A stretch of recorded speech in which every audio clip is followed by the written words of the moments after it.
specifically in understanding how these results might be different when you apply for flood analysis, flood behavior analysis.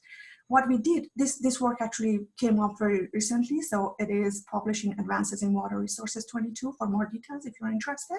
So what we did, we took a data from Banff Station. These are measured streamflow data because for 108 years, so this station actually provides the longest time series to the best of my knowledge for the whole province, across the province. So this is one of the best stations that you can examine such hypotheses because this is really good time series data for this station. What we did, we took these streamflows data, but because we were interested to look at flood behavior, we actually calculated from these observational data the annual maximum peak. So over 108 years. So again, we didn't do any modeling. This is just simply based on time series data from observational data. And then to test that hypothesis, what we did, what we prepared, or we generated different time series with different lengths with the minimum of 10 years.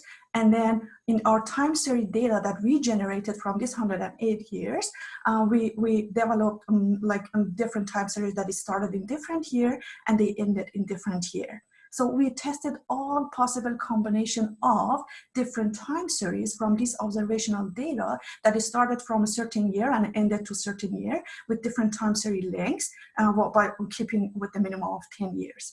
And then we applied this trend analysis, like Mann-Kendall trend analysis for each of these samples or the time series data. And then we presented all these possible results in this figure for that Banff station. So these grids, each grid shows our trend analysis results for each of these scenarios or these samples of the time series data. So in this figure, x-axis is the start day and the y-axis in the end year for each of these time series data. And blue color shows decreasing trend and red color shows increasing trend that we found for these time series data. And these polygons or black lines are the areas that we found a statistically significant trend for the analysis that we performed, either increasing or decreasing. So this was very interesting result because as you can see how trend analysis, whether increasing or decreasing, is subjective and how it is conditional to the time series lengths, to the start year and end year, and as well as more interestingly when we performed this, not only for maximum peak, but other features and other processes within the system, we found that these trend analysis results could be completely different from one process to another process. So for example, in figure F, we performed similar analysis and similar examination for peak events duration, and then E, for example, peak timing, and D, for example, rate of occurrence, and etc. So we found that these increasing or decreasing trends not only depends on the time series lengths and the observational required, but also it depends on the processes. So what it tells me that that if you implement trend analysis for a given processes, any inference from this trend analysis may not apply to the other processes, so then to the whole system. And in fact, this was in strong agreement with some other literature, especially the one that was performed by Monireh and et al. In 2016, they published. What they found significantly negative trend in floods when they used the data from the same station over the last 100 years. But as soon as they separated these floods based on their generating processes, based on snow, whether the flood that was based on snow versus the flood that was based on rain, they found they didn't find any trend. Again, the same thing. It tells that perhaps trend analysis, although they may give us some good information about the specific processes, but perhaps inference from these trend analysis might be misleading for future projection of the whole system of our groundwater surface water interaction, simply because these are statistical analysis based on data, and they miss the important role of these processes and their interactions and their non-linear behavior over time and space. And this was good motivation for us to actually apply process-based models to understand groundwater surface water interactions in our North Saskatchewan watershed and other research studies. although these groundwater surface water models or process-based models, they also have their own problems and limitations, uncertainties, parameters, and etc. that we all are familiar with. But simply because these models, they simulate these interactions and dynamics, perhaps they perform better and they are providing more reliable information for future projections. And therefore, we opted to use these models. So now in this presentation, as part of a larger project that was recently funded in 2020, is a 3 years project funded by EPCOR and Alberta Innovates, I am collaborating with my other project partners and project collaborators, or PIs. In the right-hand side, I'm showing them. And we are all together, we would like to test and to perform different approaches at different scale and hopefully implement the process-based models to actually understand or elaborate the impacts of as many of these processes as possible to understand our groundwater and surface water system, their behavior and their status in the future, and trying to understand cause and effect processes. And so to begin with, our intention was to understand how, for example, snow melt is affecting our groundwater surface water interaction. Is there any relationship, and how, when, and where? And so to begin with, we tried to understand this snow melt role. Why snow melt? Because overall, we know North Saskatchewan is in Canada, Western Canada, rather higher altitude is, and naturally it has cold region hydrology, and therefore snow dominated, and therefore snow melt might play a role. And therefore we wanted to examine by applying different approaches, and more specifically in this presentation, the process-based models to understand how this snow melt dynamics affect and how our groundwater surface water system correspond to changes in dynamics of snow melt processes. So Majid, as part of his master thesis, has performed some analysis. He has some results to share.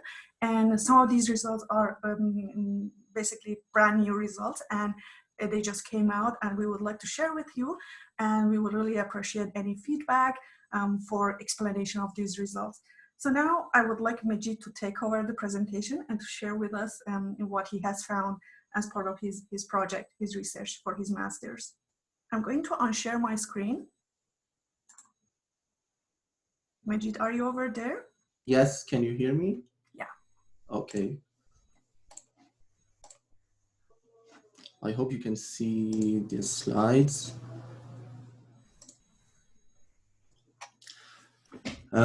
Okay, hello everyone. My name is Majid. So the title of this research is Groundwater Surface Water Interactions and their relations to snowmelt dynamics in North Saskatchewan River Basin. In this slide, you can see that we have proposed 3 main objectives to our study. At first, we are going to examine the effects of climate change on snowmelt and snowmelt patterns and their changes. And after that, we will see how the dynamics of snowmelt patterns are related to groundwater surface water interactions. We are going to carry out these analyses in different hydroclimatic settings, such as mountainous, foothill, and plain regions in the North Saskatchewan River Basin. So first of all, we have done a comprehensive research on the performance and uncertainty of snowmelt modules. And the results are currently submitted to Journal of Hydrology and it's under review. But as a quick review of snowmelt, we all know that snowmelt is one of the important processes in availability and dynamics of water, especially in cold region hydrology and snow-dominated regions. However, when we are using snowmelt modules in physically based hydrological modeling, we see in the literature that usually 2 different approaches are being used. These are named temperature index modules and energy balance modules.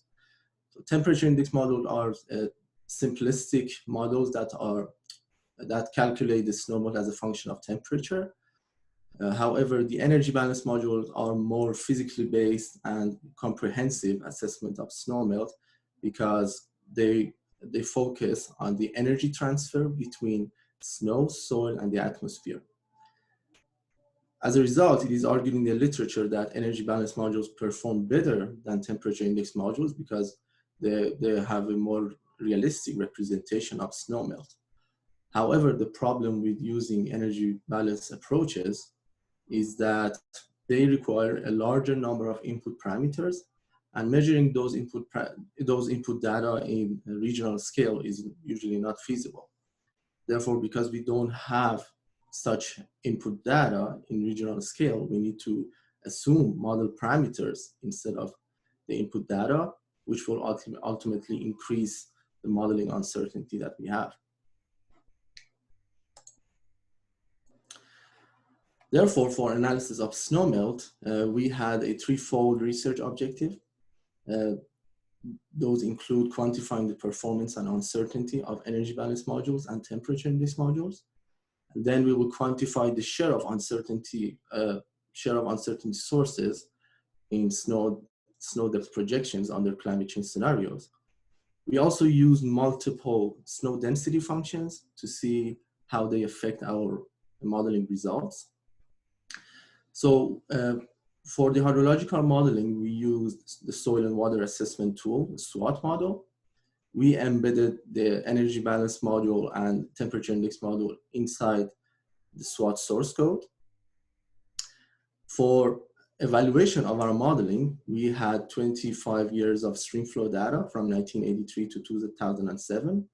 And we also had about 9 years of snow depth graded data from 1999 to 2007. So in this slide, the input data needed for creating an EBM or TIM hydrological modeling are shown. Basically, in energy balance modules, the snowmelt is a function of different parameters and different factors. For example, it's a function of snow properties like albedo, emissivity, density, etc. Also, it is a function of land use and topography, such as leaf area index, slope, and aspect. And in the end, many climate factors and climate input data are needed for energy balance modules, such as temperature, vapor pressure, wind speed, cloud cover, and radiation. However, temperature index modules are functions of various temperatures only, such as snowpack, air temperature, and snow melt threshold temperature. And there's only one melt factor that controls the dynamics of snow melt. Another important point in our research is that usually in hydrological models, the depth and the melt of snow is shown as snow water equivalent, or SWE. But in some regions, the observed data that we have for snow is not found in terms of snow water equivalent, and it is found in type of snow depth. For example, in North Saskatchewan River, the most reliable data that we could find was related to snow depth. Therefore, we need an approach to convert this snow water equivalent to snow depth, and that approach is using a snow density function. As a result, we use two different snow density functions to see how they affect our results. The snow density function number one is evaluated for maritime regions of Canada and is used by Chi et al. In 2017. And snow density number two is suggested for Canadian prairies and is suggested by John Pomeroy et al. So now that we have four different snowmelt approaches embedded in SWAT model, these four approaches are made of EBM and TIM, along with two snow density functions. So we can examine our model performance in terms of snowmelt and snow depth using all of these four approaches. We can also calculate and draw the cascade of uncertainty of snow depth projections under different uncertainty sources, such as two RCPs that we are using, 5 GCMs, and two downscaling methods. We are analyzing our results in 3 regions, mountainous, foothill, and plain regions. This helps us to create a comprehensive approach to observe the spatial temporal changes in uncertainty sources of snow depth projections. The reason for that is that in the literature, we see that many researchers argue that GCMs or RCPs are always the main source of uncertainty in future projections. So we wanted to see how the spatial temporal changes, or is there any spatial temporal change in the uncertainty or not? So we started to apply our 4 snowmelt approaches in the North Saskatchewan River Basin. As you can see on the figure A, we have pretty diverse land use and land cover products in the North Saskatchewan River Basin. Starting from the west side close to Rocky Mountains, we have glaciers and sparsely vegetated cover. And then after that, when we get into the foothill regions, we have evergreen forest. And in the plain region, we have agriculture, wetlands, urban areas, and pasture. We also have 6 hydrometric flow stations for evaluation of streamflow simulation using the SWAT model. And as you can see in the figure B, we have classified our region into mountainous, foothill, and plain region. This classification was made based on the land use and the topography. You can also see the weather stations used in this study. However, we saw substantial gaps in time series climate data that we have. Because of the data that was unreliable, we also we used gridded data for observation. So for example, wind speed, humidity, and solar radiation data were used from satellite grid data. So as the first part of our simulation results, we are seeing the results in local scale or sub-basin scale. Apart from using the coefficient of determination or R-square, we also use P factor and R factor to see how the historical snow depth is being captured by the model. As you can see in the figure A, the P factor is low in most of the mountainous regions. And in the figure B, you can see that the R factor is also high in the mountainous regions. The high R factor shows the high uncertainty in the prediction of snow depth. Finally, we can see in the figure C that the coefficient of determination have different values in different regions. But then again, we can see that not so good results are being simulated in the mountainous region. So in general, we have a higher uncertainty and lower capture of observed data in mountainous regions. And as you can see, the performance of the 4 models that we are using are not so much different. And that we can conclude from that if we don't have reliable data in, for example, mountainous regions, that will result in not so good modeling performance, regardless of what approach we are using. We can also see our results in the regional scale. So in here, we have the regional snow depth simulations in mountain, foothill, and plain regions under 4 snowmelt approaches that we have already discussed.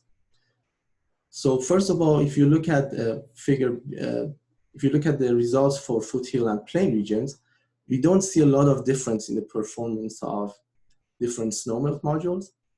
However, when we look at the mountainous regions, we see very different results when we are using the snow density number 1 and the snow density 2. So when we use the snow density 2, we got much better performances. So this highlights the effect of usage of a good snow density function in reproducing snow depth. However, we can see some overestimation of snow depth when we are using the energy balance module. And this has happened in all of the regions. We also tested the performance of energy balance module and temperature index module in streamflow simulations. As you can see here, we had 6 hydrometric stations in the North Saskatchewan Basin, and these stations were located at different locations within the basin. The results of streamflow simulation in mountain and foothill regions are not very different between EBM and TIM. However, when we get into the plain region, and the difference in plain region is that station number 5 and number 6 are on the main tributary.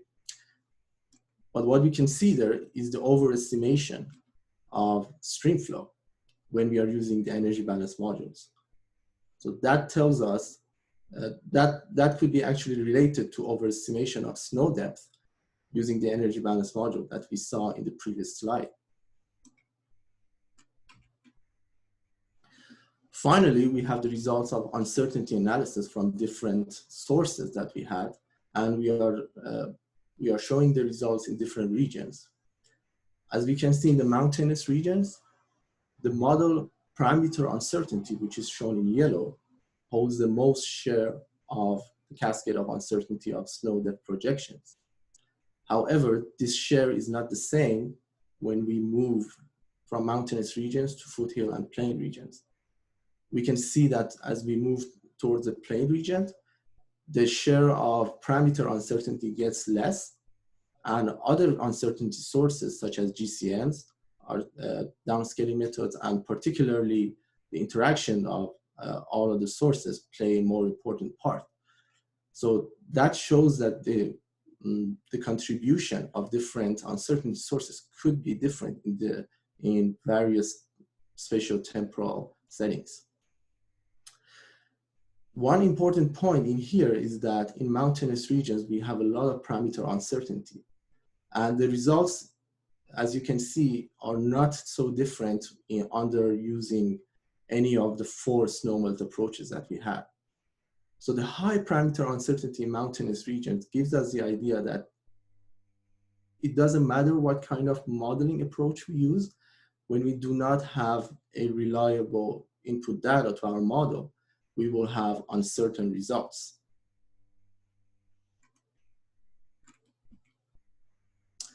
So to conclude this part, we can say that the performance of SWAT energy balance model and SWAT temperature index model were relatively the same in reproducing historical snow depth. However, those simulations in the mountainous regions need improvement, and that could be related to lack of reliable data in such regions. We also saw that the energy balance module in SWAT overestimated snow depth in all of the regions, as well as streamflow on the main tributary of North Saskatchewan River Basin. Also, we saw how using a proper snow density approach can result in a much more reliable snow depth reproductions. Also, the cascade of uncertainty of snow depth projections, we saw that there were different contributions of different uncertainty sources in mountainous, foothill, and plain regions. So in mountainous regions, we saw parameter uncertainty is dominant, while for example, in plain regions, the interactions and GCMs were dominant. So this gives us the idea of different contributions of uncertainty sources in different settings. And the most important result is that regardless of what snowmelt approach we are using, or what snow density approach we are using, the uncertainty of snow depth simulations and projection will be large if we don't have reliable data. So now that we have used hydrological modeling and different snowmelt approaches to have a more reliable analysis of snowmelt, we can move to the next step and analyze the groundwater surface water interactions. So in order to analyze the groundwater surface water interactions and see how they are affected by snowmelt, we needed a hybrid model, a groundwater surface water model. So we used the SWAT mudflow model, SWAT as a surface model and mudflow as a groundwater model. And all of our analysis for the historical reproductions of groundwater surface water interactions and snowmelt were from 1983 to 2007. And our future analysis were based on 2040 to 2064. And as you can see in the figure on the slide, we used 20 observation wells for calibrating the mudflow model.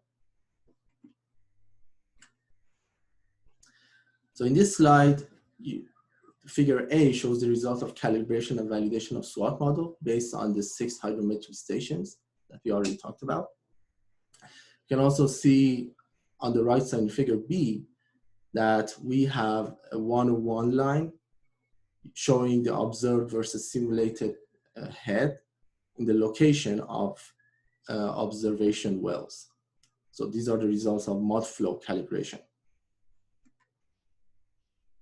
So now that we have the calibrated SWAT and mud flow, we could create the SWAT mud flow model. But before getting to the results of groundwater surface water interactions, let's take a quick look at the climatic variables and their changes, their projected changes in our model. So as you can see in the figures, the blue line shows the historical value. The yellow band shows the ranges related to 5 GCMs under RCP 2.6, and the red band shows the results for the same 5 GCMs under RCP 8.5. In some places, you can see a darker yellow, which shows the areas that these two yellow and red bands actually overlap. So figure A shows the regional precipitation in different regions, and we can see that the precipitation in all of the regions is shifting from summer to spring. So we see more precipitation in spring months, while less precipitation in the summer months in most of the regions. However, this increased precipitation in the spring does not necessarily mean that the snowfall is going to increase. So as you can see in figure B, for example, in mountain regions, we have mostly projected decrease in the snowfall. We have the same pattern in the plain region, particularly the warmer months. And we can see that the foothill region presents a behavior between mountain and plain region. On the figure C, you can see the projected changes of temperature in different regions. So in general, we can see that we have an increase in the temperature.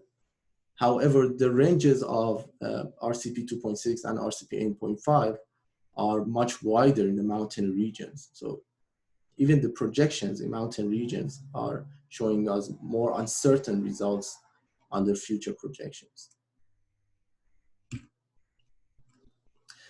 In these slides, figure A shows the changes in regional snowmelt in different regions. We can see that the snowmelt is predicted to shift to earlier times. So we have more snowmelt in spring and less snowmelt projected in the summer. Also, we can see that snowmelt is projected to significantly decrease in fall and winter. This could be related to decreased snowfall as well as increased temperature in the mountainous regions, which we just saw in the previous slides. By taking a look at the plain region as well, we can see that snowmelt is projected to increase in most of the cold region, but we can see that snowmelt is projected to decrease in warmer seasons. So this can be attributed to less snow accumulation, and because there's less snow accumulation, there is less snowmelt. And in some of the months, we can see that there is no snowmelt at all because there's no snow accumulation. Also, on figure B on the right, we can see the historical and projected groundwater surface water interactions. It should be noted that the positive value of groundwater surface water interaction denotes the groundwater discharge to surface water. So what we can see in the mountainous regions resembles a little to the trend of snowmelt. However, the results of foothill and plain regions are different from the snowmelt patterns. These results are pretty new, and we appreciate, and we are still working on understanding how they are affected and by what they are affected, and we appreciate your feedback on these figures. So in this slide, we see the historical simulations of groundwater surface water interaction in the North Saskatchewan River Basin. you can see that we have some pixels here. So the pixels are a part of mudflow grid. And the pixels shown here are particularly those that represent the locations where groundwater surface water interactions happen. Again, the positive values show groundwater discharge to surface water. So we can see that in all of the seasons, we have a positive value of groundwater surface water interactions in mountain and foothill regions, which suggests the groundwater discharge to surface water. However, in plain regions, we see a mixed signal. So in some parts we have groundwater discharge, in some parts we have groundwater recharge. The important result that can be seen here is related to the groundwater surface water interactions in the foothill region in the spring and in the summer. And it has highly significant values in summer. And this shows that groundwater is recharged in spring and summer, and then the discharge of groundwater to surface water happens. This can be particularly related to the snowmelt, especially from mountainous regions, because we believe that the groundwater surface water interactions have upstream downstream effect. So the snowmelt that happens in the mountainous regions is transferred into the foothill regions and creating the interactions. This slide shows the changes in groundwater surface water interactions under future climate scenarios. So we had 5 GCMs under 2 RCPs. So overall, we had 10 climate change scenarios. These results show the average values of them. The positive values shows an increased groundwater discharge to surface water. So as you can see, we don't see a lot of significant changes in winter and fall seasons. However, the most important results are shown in spring. So this time, instead of having a large value of groundwater surface water interaction in the summer, we have that in the spring, and it is projected to increase in the spring. This can be particularly related to the earlier snowmelt that we had in the mountainous regions. And we also can see that in the summer, we don't have that kind of interaction anymore. And we have even groundwater recharge because the groundwater surface is not high enough to be discharged to surface water. In these slides, we present how groundwater surface water interactions are corresponding to snowmelt. So the trends that you are seeing show the snowmelt versus groundwater surface water interactions in mountain, foothill, and plain regions based on the historical simulations that we had. So you can see that we have a good correlation between these two processes in mountain regions. However, this correlation is very, very small in foothill and plain regions. In the next slide, we will see the time series data of the same results shown here for a better understanding. So as you can see, we have again our results in 3 regions. The blue lines show the snowmelt, and the red line show the groundwater surface water interactions on the secondary axis. So as we can see in the mountainous region, whenever we have increased snowmelt, we also have increased groundwater surface water interactions. Same thing happens for the lower flow. But we don't see that trend. We don't see these two interactions affect each other and follow each other in foothill and plain regions. We have outlined 3 possible reasons for the low correlations in foothill and plain regions. One of them could be the upstream downstream effect. So one difference between mountainous regions and other regions is that mountainous regions doesn't have any upstream regions above it. However, foothill regions can be affected by the groundwater surface water interactions from mountainous regions. And these interactions might change the correlation between snowmelt and groundwater surface water interactions. Another reason is the evapotranspiration resulting from vegetation cover. So in mountainous regions, we have a sparsely vegetation cover, but in foothill and plain regions, we have more vegetation, and they cause evapotranspiration, which changes the groundwater level. in the end, we have more rainfall happening in foothill and plain regions. And that's the big difference between these two regions with mountain regions, because rainfall affects groundwater surface water interactions, but it has nothing to do with snowmelt. So the added effect of rainfall might actually change the correlation and relation between groundwater surface water interactions and snowmelt. So to summarize this research, we could see that the behavior of different regions in showing groundwater surface water interactions were actually different. So we saw different results in mountainous, foothill, and plain regions. It was found in historical groundwater surface water interactions that this phenomena happens mostly in mountain and foothill regions, particularly in warmer seasons. And we related that to snowmelt because snowmelt is also the main source of the interactions. We also saw on the future climate change scenarios that a large value of groundwater loss to surface water is predicted in spring. This can also be related to the earlier snowmelt that was projected in mountainous regions.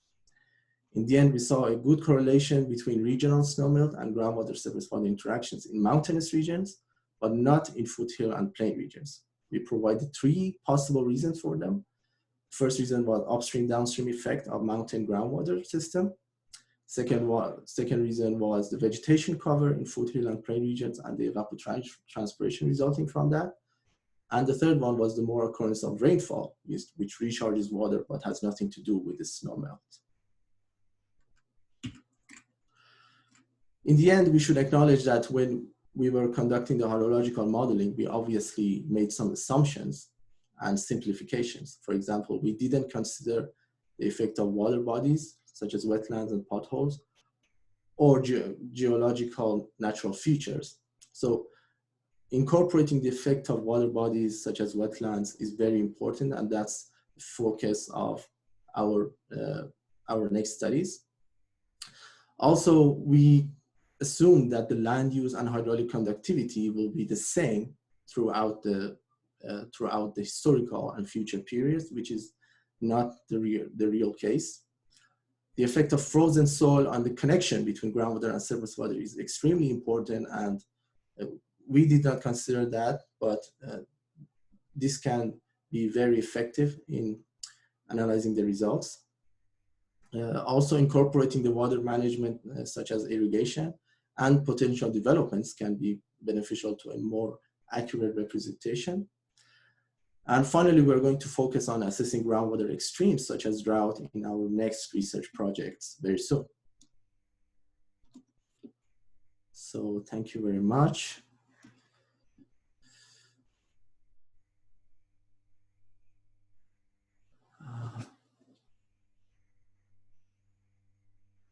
I guess we're ready to take any comments or questions, and we thank you very much for listening to our presentation.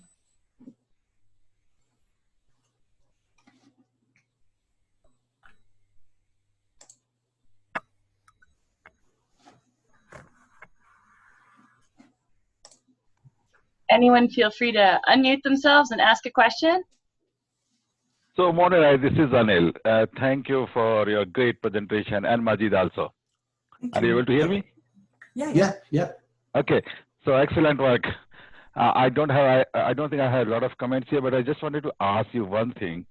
I think there was a statement made that reliability of input data is one of the main cause of uncertainties.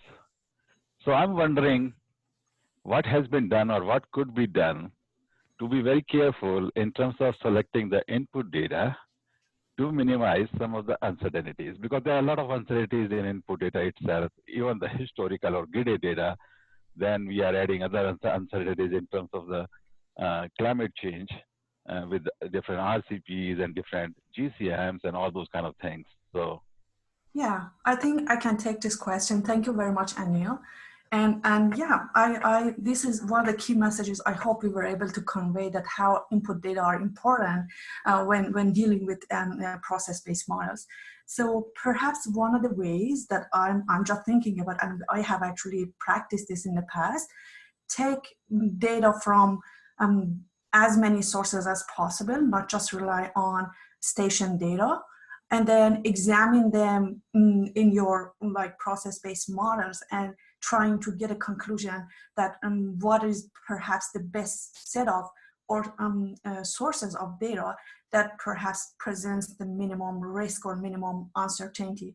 But in my experience, uncertainty will be there because this is model and this is just like not the real data. I mean, most of the data, I've been attending GVEX conference. So the whole focus of that conference is on reflecting or conveying the message on these gridded products, satellite data, climate data, and et cetera, et cetera. What I remember, the one that was for last year in Ban, the key message that actually we took from that conference was that unfortunately, even the most advanced data, like the data products, I mean the satellite data or gridded products, they are not performing quite good in the mountainous region. That's the risk. And my advice and my wish, I would say, is that hopefully our monitoring agencies could put some investment in the mountainous region, because still you can somehow manage this data uncertainty in the lower, like the lower lands in the foothill or plain areas, but not quite in the mountain, because specifically because the mountains a lot of time is the source of our water resources. So really the most significant part of the water story starts from the mountain. So therefore you want to be a little bit more careful about mountain. So really, I wish that our monitoring centers, we can invest on collecting the data from mountain, but also examine as many of these gridded products as possible in your modeling. Just to make sure that what we are presenting, especially for future projection, we understand the quantity of that uncertainty. Thank you, Monireh. I think I will give others chance to ask question. I might have one or two more questions, but if there's the time. Sure. Thank you. Thank you. I'm Monireh, and hey, Dave. It's Dave. Nice to see you. Yeah. Nice to see you. It's Thanks. great. Fascinating presentation. Thank you very much. I have a question about your decomposition of the uncertainty and the projection of snowmelt runoff. You attributed uncertainty to the RCPs, to the GCMs, and to the downscaling methods. I just want to confirm that you used output from a single run of each GCM. Yeah, we actually chose 9 GCMs, if I'm not wrong, Majid. 5 GCMs. 5 GCMs, yeah. And those are from the PKIC data source. So right. We're assuming that by reading their paper, these 5 GCMs, they are actually presenting the largest spread of uncertainty due to global climate models. So you were able to capture the model uncertainty, but you might want to consider using an ensemble of a single model, because these, of course, these GCMs are run many times. That's right. And they only post output from one run. That's right. When in fact, there's an entire ensemble. So thanks. Yeah, absolutely. And if you use data from an ensemble, then you're able to capture the intra-model uncertainty. Mm-hmm. Thank you very much. Which is the result of natural variability. Mm-hmm. And Dave, by any chance, do you know how these ensemble data are available, like accessible? Well, it depends on the model. CAN ESM, there is an ensemble that's available. Okay. For pretty much yeah, we can talk about it offline. Thank you. And actually, the presentation we're giving at 1 o'clock, we're going to talk about this. Sure. Thanks very much. Appreciate it. Good.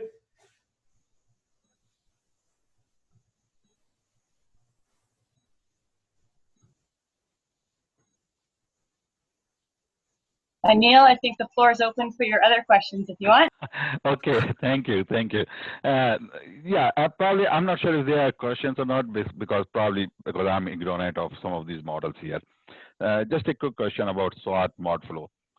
Is there any two-way interaction between these two models, or is it just a one-way from SWAT to mod flow?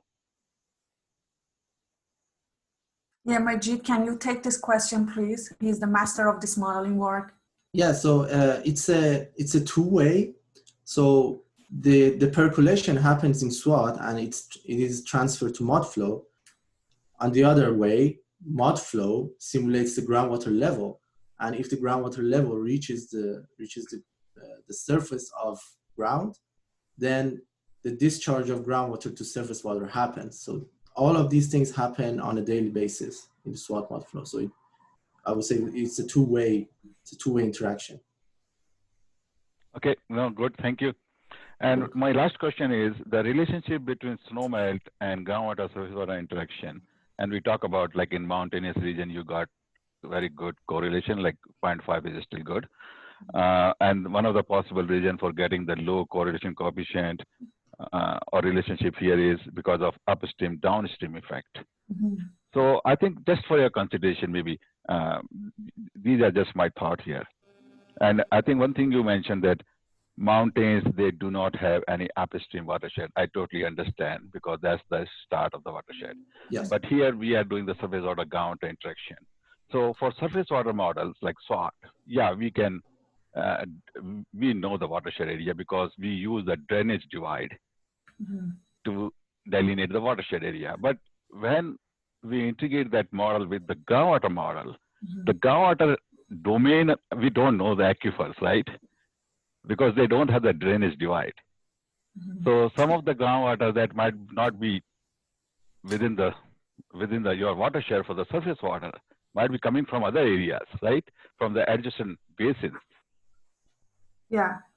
And I don't know how you define all those kind of a boundary conditions for your groundwater model, but yeah, I will leave it here. Just some thoughts.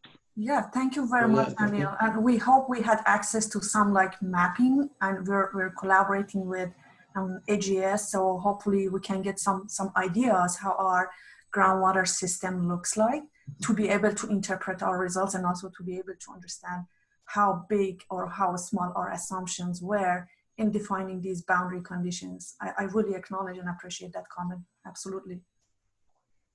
That's all. Yeah, thank you. Wen Hong has a question. Yeah, thank you, Steph. And Monireh, this is Wen Hong here. And you and Majid did a great job. Very impressive.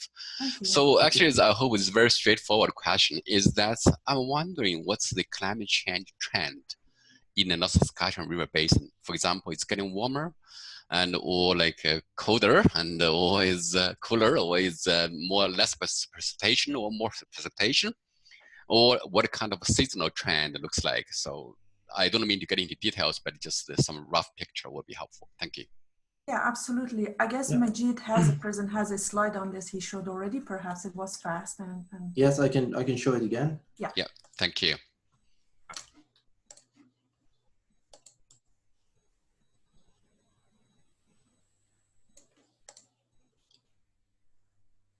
So these results, I mean, these are not results actually. These are the projections from the input data and the GCMs that we had. On figure A, we have the regional precipitation. So in mountain and foothill regions, we are seeing a shift of precipitation to earlier. So we have more precipitation in spring, like April, May, and less in for example, summer. We also have the increased precipitation in plain regions in spring, but no significant changes in the summer. And we also have the snowfall. So snowfall is actually not very related to the precipitation. And for example, we have earlier precipitation in spring, but we don't see that in for example, mountainous regions.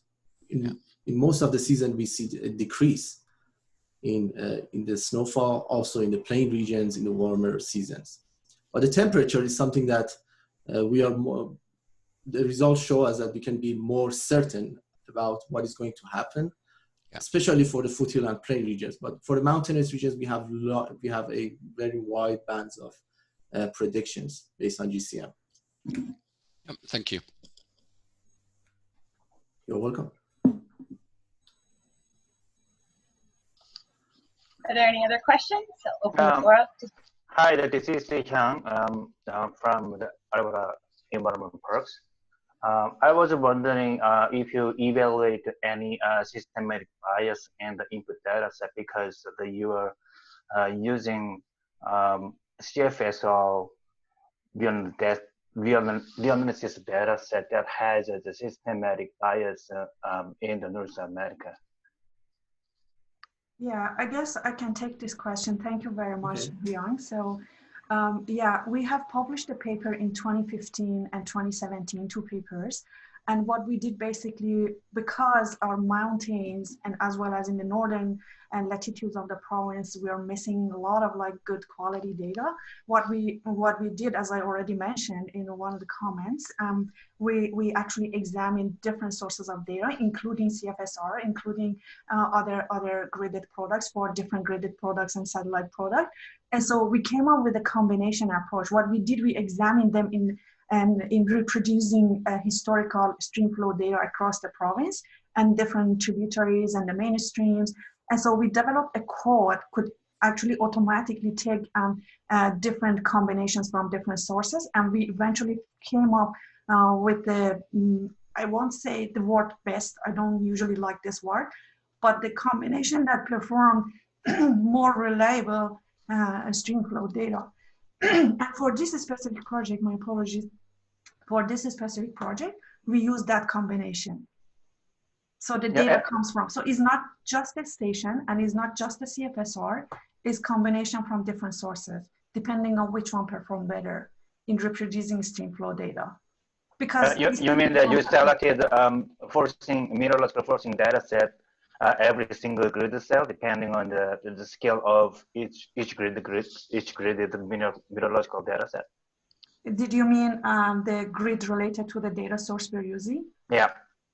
Yeah, we used, I mean, because different data products, they have different grid resolution, right?